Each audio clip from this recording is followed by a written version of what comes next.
मसाजोगचे सरपंच संतोष देशमुख यांच्या हत्येच्या निषेधार्थ जालन्यामध्ये आज विराट मोर्चा काढण्यात आलेला आहे। या मोर्चाला छत्रपती संभाजी महाराजांच्या पुतळ्यापासून सुरुवात झाली आहे आणि त्यानंतर तहसील कार्यालय, जिल्हाधिकारी कार्यालय इथून हा मोर्चा जाणार असून अंबड चौफुली इथे या मोर्चाचा समारोप होणार आहे। या मोर्चामध्ये जरांगेंसह संतोष देशमुखांचं कुटुंब सहभागी झालं असून सर्वपक्षीय नेते देखील सहभागी झालेले आहेत। तर आपण पाहतोय आज जालन्यामध्ये जन आक्रोश मोर्चाचं आयोजन करण्यात आलेलं आहे। बीड आणि परभणीमधील घटनांचा निषेध करण्यासाठी या मोर्चाचं आयोजन करण्यात आलंय।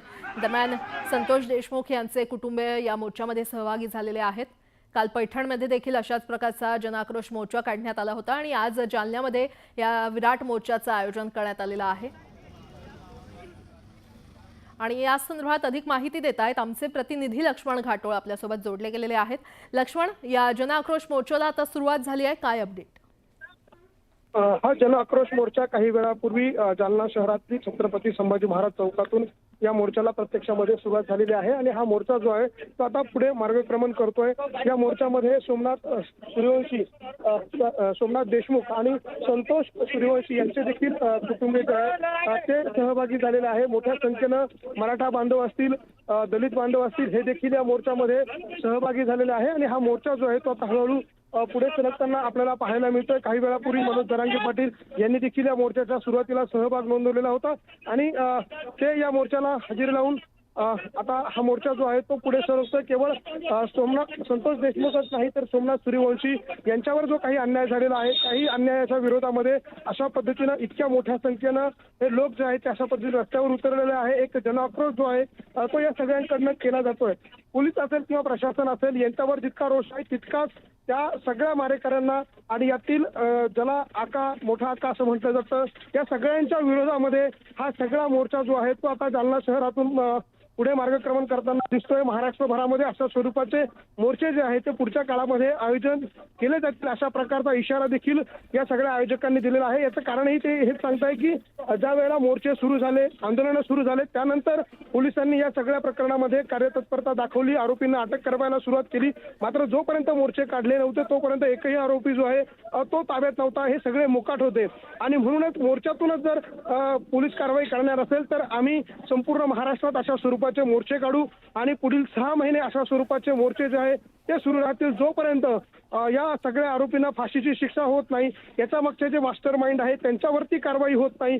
या सगळ्या मागण्यांना घेऊन हा मोर्चा जो आहे तो आता जालना शहरातून पुढे जाताना दिसतोय। यानंतर हा मोर्चा जो आहे तो अंबड जालना चौफुलीवरती पोहोचेल आणि त्या ठिकाणी या मोर्चाचा समारोप होईल। त्या ठिकाणी हे सगळेच नेते जे आहेत ते भाषण करणार आहे आणि त्या भाषणामध्ये हे सगळे नेते काय म्हणतात, काय बोलताय बघणं महत्त्वाचं असणार आहे। सुरेश धस जे आहे ते या मोर्चामध्ये नेमकी पुढची त्यांची काय भूमिका आहे ते म्हणतात, हे सगळं बघणं महत्त्वाचं असणार आहे। लक्ष्मण, या मोर्चामध्ये सध्या कोण कोण सामील झालेला आहे? कारण काल पैठणमध्ये देखील अशाच प्रकारचा जन आक्रोश मोर्चा काढण्यात आला होता आणि यापुढे हे मोर्चे असेच सुरू राहतील असं देखील बोललं जातंय। आजच्या या मोर्चात कोण कोण सहभागी झाले?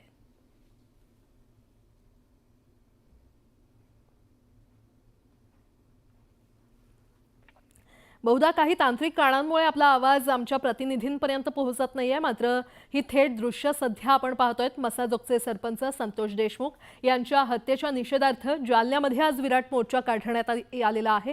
या मोर्चाला छत्रपती संभाजी महाराजांच्या पुतळ्यापासून सुरुवात झाली आहे आणि त्यानंतर तहसील कार्यालय आणि जिल्हाधिकारी कार्यालय इथून हा मोर्चा जाणार असून अंबड चौफुली इथे या मोर्चाचा समारोप होणार आहे। या मोर्चामध्ये जरांगेंसह संतोष देशमुखांचे कुटुंब सहभागी झालेलं आहे तर सर्वपक्षीय नेते देखील या मोर्चामध्ये सहभागी झालेले आहेत।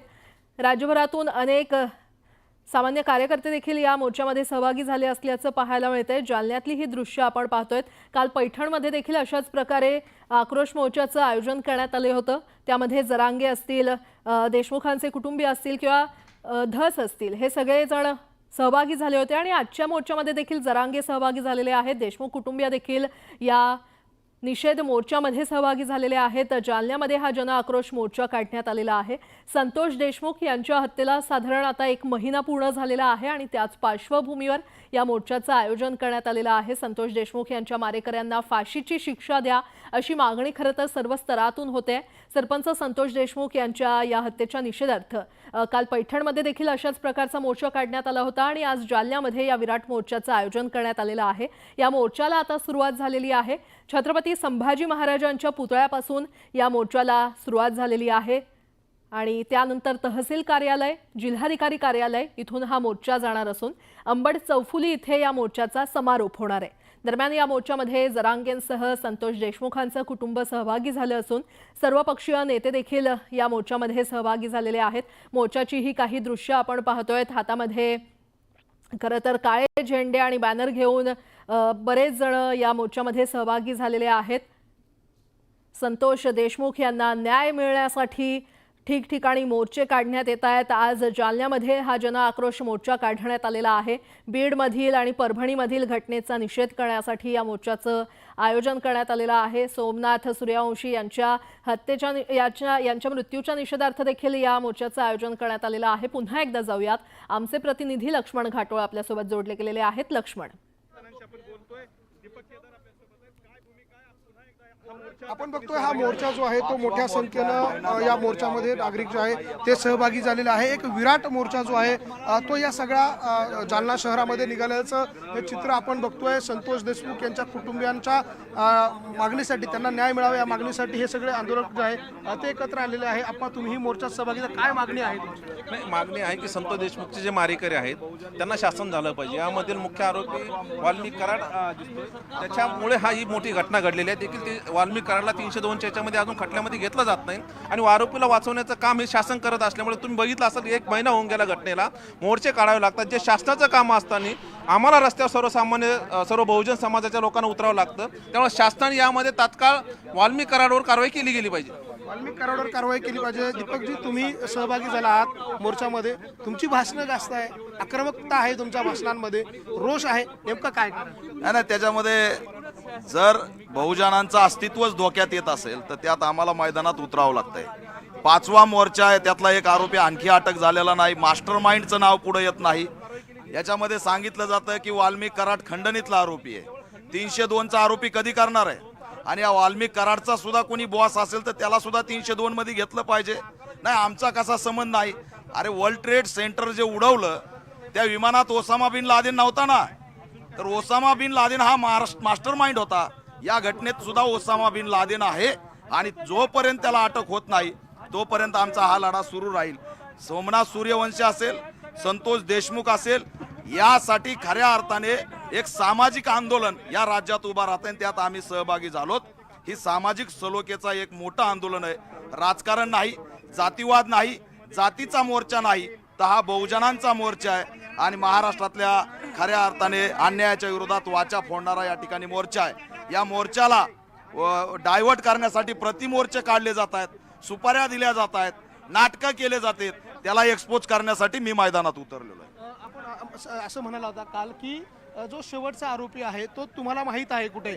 तुम्ही 24 तासाचं अल्टिमेटम सरकारला दिलं होतं. काय? नाही, हे बा, शेवटी 36 जिल्ह्यामध्ये आम्ही संघटन या ठिकाणी चालवतोय.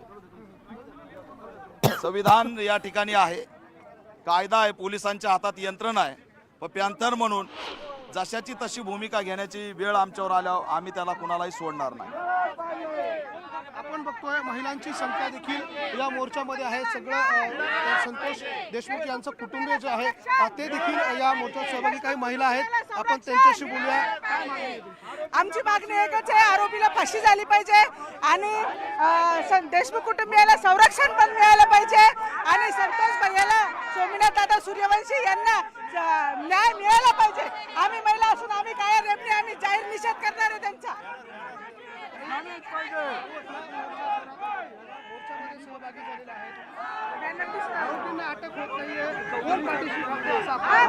आरोपींना अटक होत नाही. आरोपींच्या पाठीराख्यांना कुठल्याही मंत्रिपद दिले जातात आणि दुसरीकडे मात्र जातीचं नाव घेऊन प्रतिमोर्चे काढण्याचं षडयंत्र राबवलं जातं.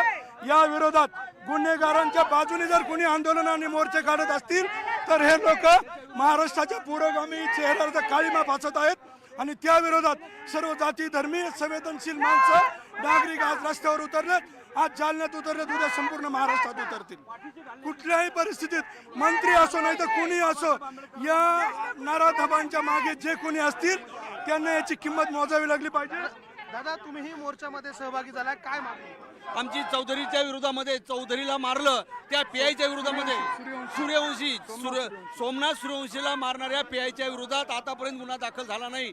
सरकार दिशाभूल करत आहे आणि सरकारची दिशाभूल करणं म्हणजे जनतेची दिशाभूल करणे।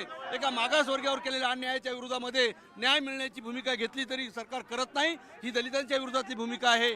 आणि मग एका मोर्चेकऱ्यांना मारणं आणि त्या मारणाऱ्याच्या विरोधात त्यांनी आतापर्यंत गुन्हा दाखल केला नाही, ही त्या विरोधात रिपब्लिकन पक्षाची आमची हा जो काही मोर्चा निघतोय महाराष्ट्रभरात, हे मोर्चे जे सुरू आहे याला जातीचा रंग दिला जातोय, मात्र आपण दलित समाजाचे नेते आहात, दलित समाजही रस्त्यावर उतरतो, मग याला जातीचा रंग का दिला जातो? जातीचं नाहीये, लोकशाहीमध्ये घटनेप्रमाणे न्याय मिळवून देण्याच्यासाठी आरोपीला पाठीशी घालू नये, हे सरकार आरोपीला पाठीशी घालतंय। हे जातीचा कलर नाहीये, न्याय मिळवून देण्याच्यासाठी गुन्हेगाराच्या विरोधात ही भूमिका आहे। आपण बघतोय संतोष देशमुख यांचं कुटुंबीय जे आहे ते देखील या मोर्चामध्ये सहभागी झालेला आहे। आपण त्यांचे बंधू आपल्या बरोबर आहे, आपण त्यांच्याशी बोलूया।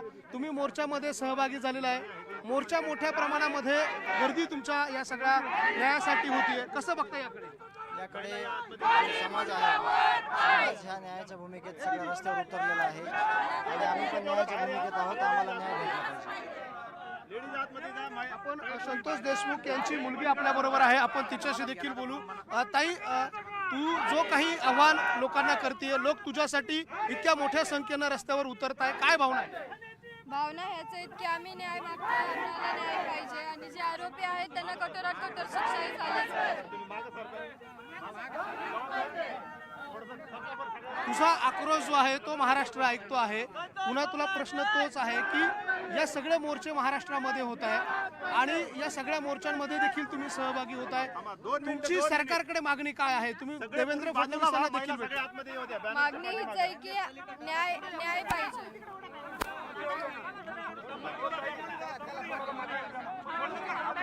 संतोष देशमुख यांचं हे कुटुंबीय जे आहे ते देखील आता मोर्चामध्ये सहभागी झालेलं आहे आणि या सगळ्याच्या संतोष देशमुख यांच्यावर जो काही अन्याय झालेला आहे त्या सगळ्या अन्यायाच्या विरोधामध्ये हा आक्रोश जो आहे तो जालना शहरामध्ये आपल्याला पाहायला मिळतोय। संपूर्ण संतोष देशमुख यांचं कुटुंबीय असेल ते देखील या सगळ्या मोर्चामध्ये सहभागी झालेला आहे आणि हा विराट मोर्चा आता जालना शहरातून पुढे मार्गक्रमण करताना आपल्याला पाहायला मिळतोय। तेच लक्ष्मण, खरं तर सगळेच सामान्य नागरिक असतील, कार्यकर्ते असतील, आक्रमक झालेले पाहायला मिळत आहेत। संतोष देशमुख यांचे कुटुंबीय देखील या मोर्चामध्ये सामील झालेले आहेत। हा मोर्चा साधारण आता पुढे कुठपर्यंत असणार आहे? सभा होणार आहे का तिथे? कोण कोण भाषणं देणार आहेत? काय अपडेट? पुढच्या काही वेळामध्ये हा मोर्चा जो आहे तो आता अंबड चौफुलीवरती पोहोचेल आणि त्या ठिकाणी या मोर्चाचं रूपांतर एका विराट सभेमध्ये देखील होणार आहे आणि या सभेला संतोष दस असतील, त्याचबरोबर संतोष देशमुख यांचं कुटुंबीय जे आहे ते कुटुंबीय देखील त्या ठिकाणी भाषण करणार आहे। मनोज जरांगे पाटील देखील त्या शेवटच्या अर्थात हा सगळा मोर्चा संपल्यानंतर जी सभा त्या ठिकाणी होणार आहे त्या सभाच्या स्थळावरती त्यांचं देखील भाषण होणार आहे आणि या सगळ्यामुळे आता अनेक नेते जे आहे, केवळ मराठा समाजाचंच नाही तर दलित समाजाचे नेते देखील या मोर्चामध्ये सहभागी आहे, ओबीसीच्या काही घटक जे आहेत ते देखील या मोर्चामध्ये सहभागी झालेला आहे आणि म्हणून हा मोर्चा फक्त एका जातीचा आहे असं म्हणू नये, अशा प्रकारची भूमिका या सगळ्या मोर्चेकऱ्यांची आणि आंदोलनकर्त्यांची आहे आणि म्हणून अशा संख्येनं, मोठ्या संख्येनं हे मोर्चेकरी जे आहे ते आपल्याला अशा पद्धतीने रस्त्यावर उतरल्याचं चित्र जे आहे ते दृश्यांमध्ये पाहायला मिळते। आपण आणखी काही पदाधिकारी नेते आहे, आपण त्यांच्याशी बोलूया। वारंवार या सगळ्या मोर्चांना टार्गेट केलं जातं, एका विशिष्ट जातीकडे नेलं जातं, याकडे आपण कसं बघताय? नाही, हे चुकीचं आहे, कुठल्याही विशिष्ट जातीकडे जात नाही। जे आमचे संतोष देशमुख साहेब होते त्यांचं जो या ठिकाणी मर्डर झालेला आहे आणि अमानुषपणाने त्यांना त्या ठिकाणी मारहाण केली, त्यांना खूप म्हणजे दुर्दैवी असा त्यांचा या ठिकाणी खून केलेला आहे। तर अशा जो व्यक्ती या ठिकाणी असेल त्याला कडक शासन म्हणजे फाशीची शिक्षा झाली पाहिजे आणि त्यांना जे सहकार्य करीत असेल, ते आका असेल का कोणी बाका असेल, तर त्यांनासुद्धा कडक शासन या ठिकाणी झालं पाहिजे। करिता आम्ही या ठिकाणी आज असं नाही की मराठा समाज म्हणून सगळे इतर समाजाचे सुद्धा मागासवर्गीय लोक असतील, आमचे मातंग समाजाचे असेल, ओबीसी समाज असेल, मुस्लिम समाजाचे असेल, सर्व लोकांचा या ठिकाणी या मोर्चाला पाठिंबा आहे आणि यांना तात्काळ या ठिकाणी शिक्षा झाली पाहिजे अशी आमची सगळ्यांची मागणी आहे. आपण बघतोय शिक्षा झाली पाहिजे अशी मागणी आहे. काही मातंग समाजाचे देखील नेते आपल्याबरोबर आहे. तुम्ही देखील या मोर्चामध्ये सहभागी होत आहे.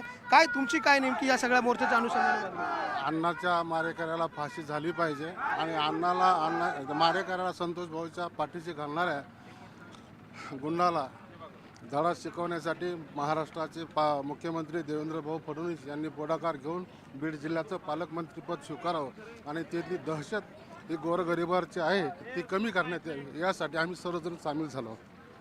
आपण बघतोय हा मोर्चा जो आहे आणि त्या मोर्चातल्या सहभागी कार्यकर्त्यांच्या नेत्यांच्या देखील आपण प्रतिक्रिया ऐकलेल्या आहेत. त्यांच्या भावना देखील आपण समजलेल्या आहे. काही वेळापूर्वी आपण संतोष देशमुख यांच्या कुटुंबियांशी देखील बोलण्याचा प्रयत्न केला. त्यांचीही हीच मागणी आहे की त्या मुलीची, विशेषतः संतोष देशमुख यांच्या मुलीची जी मागणी आहे, तिची हाक जी आहे ती अर्थ आहे, भावनिक आहे. ती सांगते की माझ्या वडिलांना ज्या पद्धतीनं मारलं गेलं तो न्याय मला मिळेल का? मी प्रत्येकामध्ये माझ्या वडिलांना शोधण्याचा प्रयत्न करते. जो फोटो तिच्या वडिलांचा या मोर्चामध्ये लोकांच्या हातामध्ये आहे, हसरा चेहरा आहे त्यावरती, आणि तो हसरा चेहरा मला माझ्या वडिलांचा पुन्हा दिसणार आहे का? अशा प्रकारची भावनिक साथ ज्या वेळेला ती घालतीये त्यावेळेला मात्र प्रत्येकाचे डोळे पाणवत आहे. आणि हे सगळं बघत असताना महाराष्ट्रातल्या सगळ्याच भागातून या सगळ्याबाबतच्या भावना ज्या आहेत त्या तीव्र होताना आपल्याला पाहायला मिळत आहे. आणि याच सगळ्या तीव्र भावनांमधून अशा स्वरूपाचे मोर्चे जे आहेत ते महाराष्ट्रामध्ये निघताना पाहायला मिळत आहे. आणि हाच सगळा आक्रोश जो आहे तो आता जालना शहराच्या रस्त्यांवरती विशेषतः आपल्याला पाहायला मिळतोय.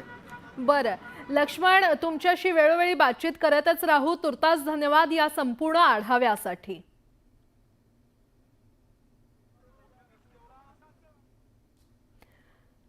यासोबतच बातमीपत्रामध्ये एक छोटासा ब्रेक घेऊन लगेचच परत येतोय. पाहत रहा न्यूज 18 लोक.